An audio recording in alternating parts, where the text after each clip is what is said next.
ગોટાવાદળની બજારો નદીઓની માફક વહી રહી છે તે પ્રકારની સ્થિતિ અત્યારે જોવા મળી રહી છે। અમરેલીના લીલિયા સહિત ગામોમાં ધોધમાર વરસાદ વરસ્યો છે।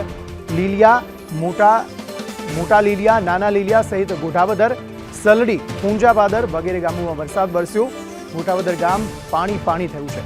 જે મુખ્ય બજારો છે તેમાં નદીની માફક પાણી વહી રહ્યા છે। આકાશમાંથી વરસાદ સ્વરૂપ અમૃત વરસવાથી ખેડૂતો ખુશખુશાલ થયા છે।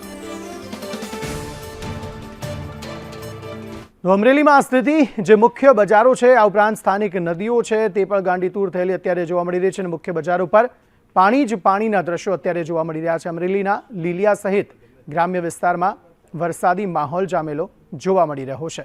સાવરકુંડલાના ઘોબા અને મોટા ભમોદરામાં વરસાદ વરસ્યો છે। ભોકરવા સહિત આસપાસના ગ્રામ્ય વિસ્તારમાં વરસાદ વરસ્યો છે। બગસરામાં સતત ત્રીજા દિવસે પણ ધીમી ધારે વરસાદ શરૂ થયો। બગસરા તેમજ ગ્રામ્ય વિસ્તારમાં વરસાદી માહોલ જામ્યો છે। બગસરા પંથકમાં હજુ વાવણી લાયક વરસાદ પડ્યો નથી, તેવામાં ખેડૂતો કાગાડોળે સારા વરસાદની રાહ જોઈ રહેલા જોવા મળી રહ્યા છે। ગ્રામ્ય વિસ્તારમાં વરસાદી માહોલ જામેલો જોવા મળી રહ્યો છે। જોકે વાવણી લાયક વરસાદ હજુ પણ નથી થયો તેવું ખેડૂતોનું માનવું છે। વાવણી ખેડૂતોએ કરી લીધી છે, પરંતુ તેમ છતાં હજુ વધુ વરસાદની ખેડૂતો રાહ જોઈ રહ્યા છે। સરોડી, જામવાડી અને ગુગલિયાણામાં વરસાદ વરસ્યો છે।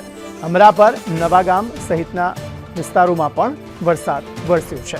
ગ્રામ્ય પંથકમાં વરસાદથી ખેડૂતો ખુશ જણાઈ રહ્યા છે। ગરમી બાદ વાતાવરણમાં બદલાવ આવતા થાન તાલુકાના ગ્રામ્ય વિસ્તારમાં વરસાદનું આગમન થયું। લાંબા સમય બાદ વરસાદ આવતા લોકોમાં આનંદ જોવા મળ્યો। થાનગઢ તાલુકાના ગ્રામ્ય વિસ્તાર એવા સરોડી, જામવાડી, ગુગલિયાણા, અમરાપર, નવાગામ જેવા વિસ્તારોમાં વરસાદ વરસ્યો છે।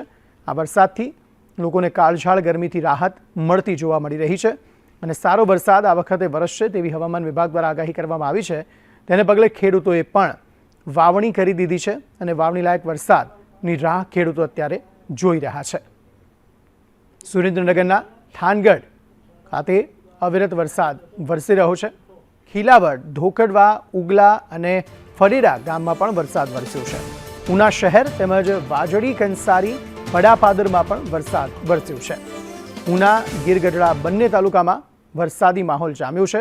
ગીરગઢડા શહેરમાં પવન સાથે વરસાદ વરસ્યો। ખીલાવડ, ધોકડવા, ઉગલા, ફરેડા સહિતના ગામોમાં વરસાદ વરસ્યો છે। ઉના શહેર તથા ગ્રામ્યમાં પણ વરસાદી માહોલ સર્જાયો છે। અંબાડા, વાજડી, કંસારી, ભાચ, મોહમ્મદપર, પડાપાદર સહિતના ગામોમાં વરસાદ વરસ્યો। ઉના તથા ગીરગઢડા તાલુકાના લોકો તથા ખેડૂતો વરસાદની મીટ માણી રહ્યા હતા ત્યારે રાહત રૂપ વરસાદ વરસ્યો છે। કલેક્ટર, ટીડીઓ, મામલતદાર આ સમય દરમિયાન હાજર રહ્યા હતા। સંભવિત પરિસ્થિતિને પહોંચી વળવા વહીવટી તંત્ર અહીં સતર્ક બન્યું છે। ડેપ્યુટી કલેક્ટર દ્વારા એનડીઆરએફની ટીમને સાથે રાખી લો લાઇન એરિયાની વિઝિટ કરાવી હતી। એનડીઆરએફ દ્વારા લોકોને આપાતકાલ સ્થિતિમાં રાહત બચાવ અંગે સમજૂતી આપવામાં આવી હતી, એટલે કે માહિતગાર કરવામાં આવ્યા હતા।